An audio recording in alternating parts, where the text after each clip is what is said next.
দাঁড়িপাল্লায় vote দিন slogan দিয়ে বিপাকে বিএনপির ১৩ নেতা। চা খেতে ১ লাখ টাকা করে চাওয়া শুরু করেছে দুদক, অভিযোগ হাসনাতের। জানাবো, এক সপ্তাহের মধ্যে এনপিটি থেকে বেরিয়ে যেতে পারে ইরান। এবং সর্বশেষ জানাবো, বিএনপি ও আওয়ামী লীগের মধ্যে কোনো পার্থক্য নেই বলছেন ফয়জুল করিম। শুনছিলেন সংবাদ শিরোনাম, এবারে বিস্তারিত। দাঁড়িপাল্লার ভোট দিন স্লোগান দিয়ে বিপাকে বিএনপির ১৩ নেতা। সিরাজগঞ্জের তারাশে বিএনপি নেতাকর্মীদের উপস্থিতিতে দাঁড়িপাল্লায় স্লোগান দেওয়ায় ১৩ নেতাকর্মীকে কারণ দর্শানোর নোটিশ দেওয়া হয়েছে। এছাড়াও সহযোগী সংগঠনের আরও ২১ নেতাকর্মীর বিরুদ্ধে সাংগঠনিক ব্যবস্থা গ্রহণের নির্দেশ দেওয়া হয়েছে। রাতে এ তথ্য নিশ্চিত করেন জেলা বিএনপির সহ দপ্তর সম্পাদক শেখ মোহাম্মদ এনামুল হক।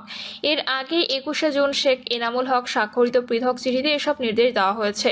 চিঠিতে উল্লেখ করা হয়, গত ২০শে জুন বিএনপি নেতাকর্মীরা তারাশের নওগাঁ শাহ শরীফ জিন্দানি এর মাজার জিয়ারতে যান। এ সময় উল্লেখিত নেতাকর্মী ও সহযোগী সংগঠনের নেতাকর্মীদের উপস্থিতিতে স্লোগান দেওয়া হয়, টুকু ভাইয়ের সালাম নিন, দাঁড়িপাল্লা মার্কায় ভোট দিন। বিষয়টি সামাজিক যোগাযোগ মাধ্যমে ভাইরাল হয়, যা দলীয় শৃঙ্খলা পরিপন্থী। এ অবস্থায় আপনাদের বিরুদ্ধে কেন সাংগঠনিক ব্যবস্থা গ্রহণ করা হবে না, তা আগামী ৪৮ ঘন্টার মধ্যে সিরাজগঞ্জ জেলা বিএনপির সভাপতি সাধারণ সম্পাদকের নিকট সশরীরে উপস্থিত হয়ে আপনাদের লিখিত জবাব প্রদান করার জন্য নির্দেশপূর্বক অনুরোধ করা হলো। এ বিষয়ে জানতে চাইলে শোকজ প্রাপ্ত জেলা বিএনপি উপদেষ্টা ও রায়গঞ্জ উপজেলা বিএনপির সাবেক সভাপতি শামসুল ইসলাম বলেন, আমাদের উপস্থিতিতে সেখানে দাঁড়িপাল্লার কোনো স্লোগান হয়নি। যে ভিডিওটা ভাইরাল হয়েছে সেটা আসলে এডিট করা, আমাদের হেয় করার জন্য এই ভিডিওটি ভাইরাল করা হয়েছে। বিষয়টি নিয়ে সংবাদ সম্মেলন করে প্রতিবাদ জানিয়েছি, তারপরও জেলা বিএনপি আমাদের শোকজ করেছে, আমরা শোকজের জবাবও দিয়েছি। চা খেতে ১ লাখ টাকা করে চাওয়া শুরু করেছে দুদক, অভিযোগ হাসনাতের। জাতীয় নাগরিক পার্টির যুগ্ম মুখ্য সংগঠক ডক্টর মাহমুদা মিতুর কাছে দুর্নীতি দমন কমিশন কর্মকর্তা ঘুষ চেয়েছেন, এমন দাবি করেছেন দলটির দক্ষিণ অঞ্চলের মুখ্য সংগঠক হাসনাত আবদুল্লাহ।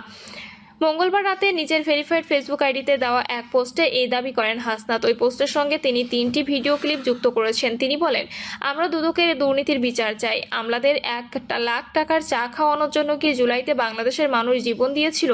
স্বাধীন বাংলাদেশে দুদকের চা খাওয়ার বিল ১ লাখ টাকা শিরোনামে হাসনাত আবদুল্লাহ লেখেন, আপনার নামে দুর্নীতির কোনো অভিযোগ না থাকলেও সেটার ক্লিয়ারেন্স নিতে আপনাকে ১ লাখ টাকা দিতে হবে। সম্প্রতি মাহমুদা মিতুর কাছ থেকে এই টাকা চাওয়া হয়েছে দুদকের ডিজি আক্তার আর তার ডিডি পরিচয়ে।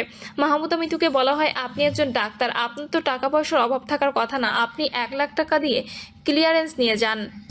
তিনি লেখেন, দুদকের সর্বনিম্ন রেট নাকি ১ লাখ টাকা। টাকা দিতে অস্বীকৃতি জানালে আক্তার আবার ফোন দিয়ে জানতে চান টাকা দেবে কিনা।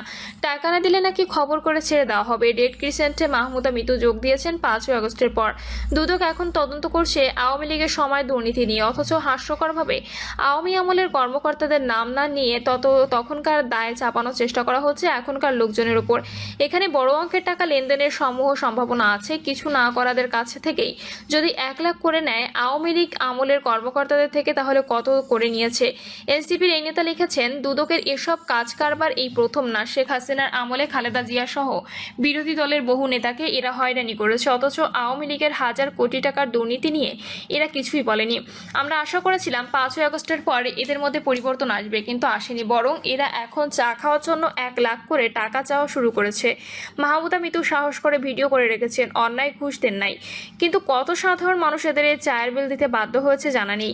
তিনি আরো লেখেন, আমাদের অবস্থান পরিষ্কার। মাহমুদা মিতু কেন, যদি আমার নামেও ১ পয়সা দুর্নীতির অভিযোগ আসে সেটা মানুষের সামনে প্রকাশ করে দিন, কাউকে ফোন করারও দরকার নেই। দুর্নীতি পেলে সেগুলো প্রকাশ করে মামলা করে দেন, আইনের হাতে তুলে দেন। তা না করে নিরীহ লোকজনের উপর এই চাঁদাবাজি কেন করছেন? কেন চা খাওয়ার বিল চান? কেন টাকা না দিলে হুমকি দেন? ফ্যাসিবাদের পতনের পর আমরা একটা নতুন বাংলাদেশ চাই। হাসনাত আবদুল্লাহ লেখেন, শেখ হাসিনার পড়ে যাওয়া দুর্নীতির পথে যেন আর কেউ না যেতে পারে, সেজন্য দুদককেও আমরা নতুন রূপে দেখতে চেয়েছিলাম, কিন্তু নতুন বাংলাদেশকেও দুদক সেই পুরনো পথে হাঁটা শুরু করেছে। আমলাতন্ত্র আবারও বীজদাত নিয়ে কামড় বসাতে হাজির হয়েছে। এই বীজদাত ভাঙতে না পারলে নতুন বাংলাদেশের স্বপ্ন হেরে যাবে, আমরাও হেরে যাব। আমরা দুদকের এই দুর্নীতির বিচার চাই। আমলাদের ১ লাখ টাকার চা খাওয়ানোর জন্যই কি জুলাইতে বাংলাদেশের মানুষ জীবন দিয়েছিল? বিএনপি ও আওয়ামী লীগের মধ্যে কোনো পার্থক্য নেই বলছেন ফয়জুল করিম। ইসলামী আন্দোলন বাংলাদেশের সিনিয়র নায়েবে আমির মুফতি সৈয়দ মোহাম্মদ ফয়জুল করিম বলেছেন, আওয়ামী লীগ বিগত 16 বছর যেভাবে সাধারণ মানুষের ওপর অন্যায় অত্যাচার করেছে, ঠিক একইভাবে বিএনপিও শুরু করেছে। বিএনপি ও আওয়ামী লীগের মধ্যে কোনো পার্থক্য নেই। সৈয়দ মোহাম্মদ ফয়জুল করিম বলেন, আগে আওয়ামী লীগের লোকজন যে সুরে কথা বলতেন সেই সুরেই বিএনপি নেতৃবৃন্দ কথা বলছেন। বাংলাদেশে যারাই ক্ষমতায় ছিলেন কেউই জনগণের কাজ করেন নাই, তাই হাত পাখায় ভোট দিয়ে বিজয় করতে পারলে দেশের বিজয় হবে, সাধারণ জনগণের বিজয় হবে। তিনি ইসলামী আন্দোলনের নির্বাচনী প্রতীক হাত পাখায় ভোট দেওয়ার জন্য সবার প্রতি আহ্বান জানান। তিনি আরো বলেন, এদেশে শুধু নেতার পরিবর্তন হয়েছে, নীতির পরিবর্তন হয়নি। আগে যে নামে চাঁদাবাজি হতো শুধু নামের পরিবর্তন হয়েছে, কিন্তু চাঁদাবাজির পরিবর্তন হয়নি। তিনি দেশে ইসলাম বাস্তবায়নের জন্য সবার প্রতি আহ্বান জানান। প্রিয় দর্শক, এই ছিল এখনকার সর্বশেষ সংবাদ। আপডেট সব সংবাদ পেতে চ্যানেলটি সাবস্ক্রাইব করে বেল আইকনটি ক্লিক করে রাখুন। এক সপ্তাহের মধ্যে এনপিটি থেকে বেরিয়ে যেতে পারে ইরান। ইরান আগামী এক সপ্তাহের মধ্যে পরমাণু অস্ত্র বিস্তার রোধ চুক্তি থেকে বেরিয়ে যাবে বলে মনে করেছেন বিশ্লেষকরা। তেহরান বিশ্ববিদ্যালয়ের অধ্যাপক বিশ্লেষক সৈয়দ মোহাম্মদ মারান্দি ইজাদি আল জাজিরাকে বলেন, আন্তর্জাতিক পারমাণবিক শক্তি সংস্থার সঙ্গে সহযোগিতা করেও কোনো লাভ হয়নি, এমন অভিযোগ তুলে এনপিটি থেকে সরে আসতে পারে ইরান।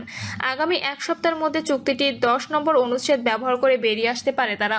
ইজাদি বলেন, ইরান এ চুক্তির সদস্য হিসেবে আন্তর্জাতিক পারমাণবিক সংস্থার সঙ্গে দীর্ঘদিন ধরে কাজ করে আসছে, অথচ এই সহযোগিতার কোনো নিরাপত্তা নিশ্চিত করেনি, বরং ইরানের সেসব পারমাণবিক স্থাপনা ইসরায়েলের হামলার লক্ষ্যবস্তু হয়েছে। কিন্তু হামলার শিকার হওয়া সব স্থাপনায় আইএইএ এর নিয়মিত নজরদারিতে ছিল। আন্তর্জাতিক আইনের দৃষ্টিতে এটি একেবারেই বেআইনি। ইজাদি আরও বলেন, এই চুক্তি সদস্য না হয়েও অনেক দেশ পারমাণবিক কর্মসূচি চালিয়ে যাচ্ছে। ইসরায়েল নিজেই তার বড় উদাহরণ। ইরান যদি এনপিটি থেকে বেরিয়ে আসে তাতে বৈধতার কোনো অভাব হবে না। ইজাদি দাবি করেন, ইরানের পার্লামেন্টের সংখ্যাগরিষ্ঠ সদস্যই বর্তমানে চুক্তি থেকে বেরিয়ে আসার পক্ষে রয়েছেন এবং বিষয়টি আগামী কয়েকদিনের মধ্যে জাতীয়ভাবে আলোচনার টেবিলে আসবে বলে প্রত্যাশা করা হচ্ছে। বিশ্লেষকদের মতে, ইরান যদি এনপিটি থেকে সরে আসে তাহলে আন্তর্জাতিক পর্যায়ে দেশটির পারমাণবিক কর্মসূচি আরও বিতর্কিত হয়ে উঠবে এবং পশ্চিমা দেশগুলোর সঙ্গে উত্তেজনা নতুন উচ্চতায় পৌঁছাতে পারে। ইরান ইসরায়েল চলমান সংঘাতের কারণ হিসেবে ইরানের পরমাণু কর্মসূচিকে দায়ী করেছে ইসরায়েল ও এর মিত্ররা। 12 দিন ধরে পাল্টাপাল্টি হামলার অগ্নিগর্ভ ইরান ইসরায়েল দুই দেশ। 22 জুন ইসরায়েলের হয়ে এই সংঘাতে জড়ায় যুক্তরাষ্ট্র। ইরানের 3 পারমাণবিক কেন্দ্র নাতানজ, ফর্দো, ইস্পাহানে বিমান হামলা চালায় যুক্তরাষ্ট্র। প্রতিক্রিয়া কাতার, বাহরাইন, ইরাক সহ মধ্যপ্রাচ্য জুড়ে বিভিন্ন স্থানে মার্কিন ঘাঁটিতে হামলা চালায় ইরান। এরপরই সামাজিক মাধ্যমে ট্রুথ সোশ্যালে মার্কিন প্রেসিডেন্ট ট্রাম্প দাবি করেন, যুদ্ধবিরতিতে রাজি হয়েছেন ইরান ও ইসরায়েল। এরপর কয়েক ঘন্টা নানা নাটকীয়তার পর যুদ্ধবিরতি কার্যকর হয়। যুদ্ধবিরতি কার্যকরের ঘোষণার কয়েক ঘন্টা পরেই ইরানের বিরুদ্ধে যুদ্ধবিরতি লঙ্ঘনের অভিযোগ তুলে পুনরায় যুদ্ধ শুরুর ইঙ্গিত দিয়েছে ইসরায়েল।